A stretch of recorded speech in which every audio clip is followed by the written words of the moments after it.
Messieurs, bonjour, vous me connaissez, je suis Frédéric et aujourd'hui, on va revenir sur des faits qui ont eu lieu, au mois de février 2024 suite à un anniversaire très triste.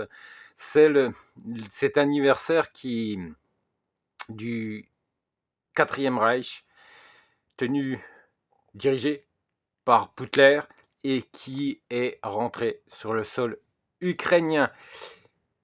Alors je ne vais pas revenir, hein, vous le savez ce qui s'est passé. J'ai fait de nombreuses vidéos depuis 2 ans sur cette situation. Je vous ai parlé des femmes ukrainiennes aujourd'hui en France. J'ai également fait beaucoup de vidéos sur les rencontres avec les femmes ukrainiennes. Alors il y a eu ce triste anniversaire avec des manifestations et nous avons été, contactés par Radio France Bleu Belfort, qui je crois qui travaille aussi avec France 3, si je ne dis pas de bêtises. Vous savez que j'avais été interviewé aussi pour des emplois, parce que nous aidons les Ukrainiens pour des emplois.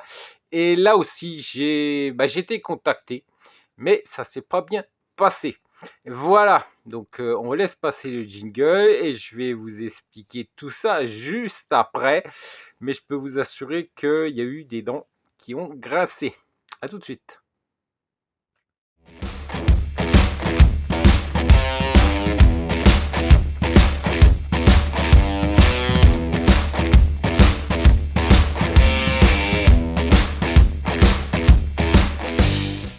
Donc ça grince des dents.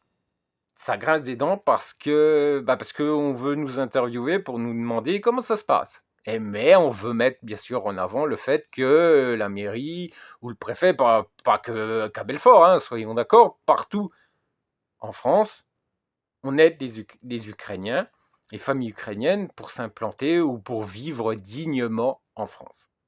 Donc on nous demande un témoignage, mais un témoignage qui va dans ce sens. Alors bien sûr, les associations qui veulent, je ne vais pas utiliser des mots un peu forts, parce que je vais encore me faire appeler Arthur, alors on va dire que c'est les associations qui veulent être gentilles, et tendres avec monsieur le préfet ou monsieur le maire, vont dire tout simplement, vont aller dans le sens où tout se passe bien. Mais on ne va pas mettre le doigt et montrer ce qui ne va pas du tout. Et moi, malheureusement, quand cette journaliste me contacte, je lui envoie un petit SMS, parce qu'apparemment, c'était pas possible de la contacter par téléphone. Donc elle me le dit dans son message téléphonique, sur mon répondeur, elle laisse un message et elle explique tout simplement que je dois la contacter par SMS.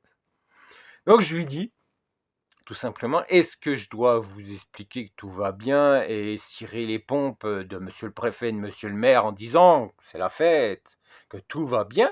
Oui, parce que je suis belfortain, donc je ne vais pas aller à Strasbourg m'expliquer, hein, non, c'est à Belfort. Je m'explique sur Belfort. Mais je pense que dans d'autres communes, ça se passe de la même manière, ville, commune, sous-préfecture, préfecture, ça doit être à peu près sensiblement la même chose. Donc, je dis tout simplement, j'écris en disant, soit je vous passe la pommade et puis je vous dis tout va bien, ou soit je suis honnête et je vous dis que c'est la cata complète. La cata complète parce que l'OFI ne paye plus. Certaines familles ne reçoivent plus les aides sociales. Certaines familles sont dans des situations dramatiques. Ces familles ukrainiennes sont dans des situations dramatiques. Alors, comment je dois gérer? Alors, interviewez-moi, mais dites-moi ce que je dois dire. Et là, bizarrement, la journaliste, chose étrange, elle a plus besoin de plus besoin de mon interview, c'est fini. Oh, monsieur Bourdin, non, mais c'est bon. Pourtant, elle avait insisté, mais là, tout d'un coup, hop, c'est bon, on n'a plus besoin de vous, monsieur Bourdin. On a tout ce qu'il faut. Ah oui, tout ce qu'il faut, parce que ces associations vont aller dans le sens de ces bons politiques. Elles vont froisser personne. Et vont faire un beau petit reportage pour mettre en avant, que tout se passe bien. Mais en fait, rien ne se passe bien. L'OFI ne paye plus les aides sociales. Pourquoi? On ne sait pas. quelques rumeurs circulent, mais rien de fondé. Rien fondé, si, on pourrait supposer par rapport à des faits, mais que ça soit officiel, rien n'est dit. On parle comme quoi la CAF demande certains documents, mais si on n'a pas les documents de l'OFII, la CAF ne fera rien. On dit aussi que si l'OFII veut faire quelque chose, il faut les documents de la CAF, mais sans les documents de la CAF, l'OFII ne fait rien. Donc on s'envoie la balle, et personne, certains Ukrainiens, ne touchent plus du tout d'aide sociale. On parle aussi sur certaines communes, sur certaines municipalités, sur certaines préfectures, sous-préfectures. On dit que si des familles ukrainiennes partent 3 semaines de suite de la France parce qu'ils ont des problèmes familiaux, quand ils reviennent, ils dégagent. On ne veut plus, tu n'as plus rien, tu dégages. Tu vas dans une autre commune, dans une autre municipalité, dans une autre préfecture, mais nous, on ne veut plus entendre parler de toi. C'est fini. Tu t'es absenté 3 semaines pour raison familiale. Tu n'étais plus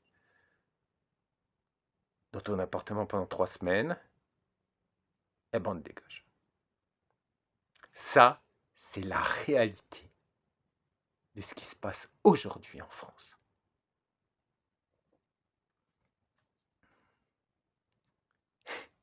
Ah oui, bien sûr, il y a eu ces manifestations. On les a vues, ces femmes avec ces banderoles, pour dire stop à la guerre, pour dire arrête Hitler. Ce 4e Reich doit arrêter sa progression en Ukraine.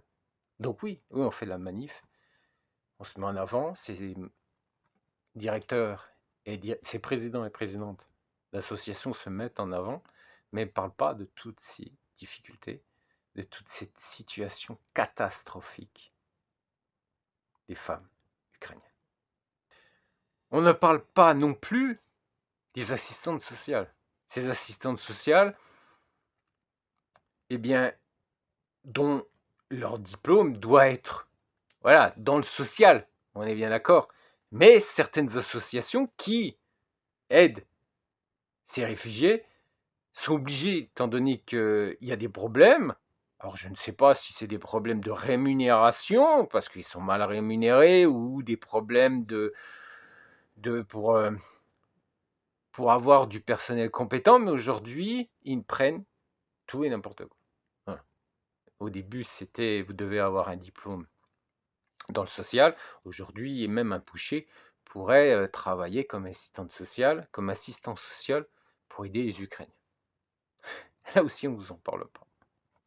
On ne vous parle pas non plus, alors j'ose espérer, mais apparemment ça ne serait pas le cas, que c'est seulement à Belfort que ça se passe.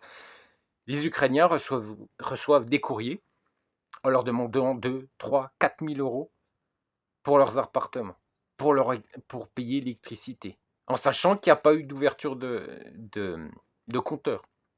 Donc aucune trace. Pas d'ouverture de compteur électrique, mais on leur envoie l'ardoise, 3 à 4 000 euros qu'ils doivent payer pour leurs appartements. Mais pourquoi? On ne sait pas trop. Voilà où on en est. On parle également d'une situation précaire, et à cause de cette situation précaire, des familles ukrainiennes sont obligées de repartir en Ukraine. Elles n'ont plus le choix. Donc voilà la réalité aujourd'hui sur le sol français. Alors je ne vais pas aller chez le voisin en Allemagne pour voir ce qui s'y passe, parce que bon, j'entends aussi des rumeurs, mais je ne suis pas là non plus, je suis français, donc je parle de la France. Donc quand on me dit « mais non, les femmes ukrainiennes veulent rencontrer des hommes parce qu'elles veulent créer une famille », avec tout ce que je vous ai expliqué, dites-moi c'est le cas. Dites-le moi. Aujourd'hui, oui, Frédéric, c'est le cas. C'est tout à fait le cas. C'est pas du tout par rapport à une situation catastrophique financière ou situation catastrophique avec leurs enfants qu'elles veulent rencontrer des hommes. Non, c'est parce qu'elles veulent créer une famille. Elles veulent avancer dans leur vie amoureuse. Dites-le moi sous les commentaires ce que vous en pensez. Parce que moi, personnellement, ce que j'en pense, c'est que quand on est dans la merde, eh ben, on essaye de trouver des solutions. Quand on veut essayer de nourrir son enfant, on essaye de trouver des solutions. Et ce que je vous apporte, vous pouvez vous renseigner. Si vous avez des doutes par rapport à ce que je vous explique aujourd'hui, et que, à ma connaissance, aucun média ne vous en parle, au mois de février, personne n'en a parlé non plus. On a vu des photos. J'ai vu des photos de directrices d'associations avec, avec le préfet, mais le préfet n'a pas dit il y a des gros problèmes en France avec les familles ukrainiennes. Non, mais ça j'ai pas vu.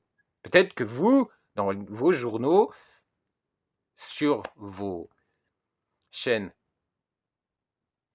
régionales, vous en avez entendu parler. Mais moi, non, j'en ai pas entendu parler. Mais ça, c'est le quotidien des familles ukrainiennes. Alors, il y aurait des rumeurs qui diraient que l'État essaye de pousser les familles ukrainiennes soit à rentrer chez eux, ou soit à prendre n'importe quel boulot pour pouvoir vivre sur le sol français. Vous savez qu'il y a certains jobs où il y a pénurie, femmes de ménage, également par rapport à l'aide à domicile pour les petits vieux. Alors on va tous devenir un petit vieux, hein. On sera tous dans cette situation-là, hein. On est bien d'accord, hein. C'est pas péjoratif ce que je dis, mais il y a une pénurie et on recherche beaucoup de personnel. Donc, est-ce que l'État veut pousser les Ukrainiens, les Ukrainiennes à aller dans ces jobs parce que les autres n'en veulent pas? Mais voilà la situation, c'est soit tu dégages, et plus on va aller de l'avant, et plus on se retrouvera dans cette situation-là, soit tu dégages en Ukraine, soit tu prends un boulot de merde, ou soit tu épouses un Français. Voilà le choix de ces femmes ukrainiennes. Si vous trouvez ça bien, bah tant mieux. Mais moi, personnellement, je trouve ça encore dégueulasse. Mais apparemment, il y en a qui disent que tout cela est bien normal. Avez-vous une conscience ou non, chers messieurs? C'est à vous de savoir. Chaque vendredi, je vous rappelle que je publie mes vidéos.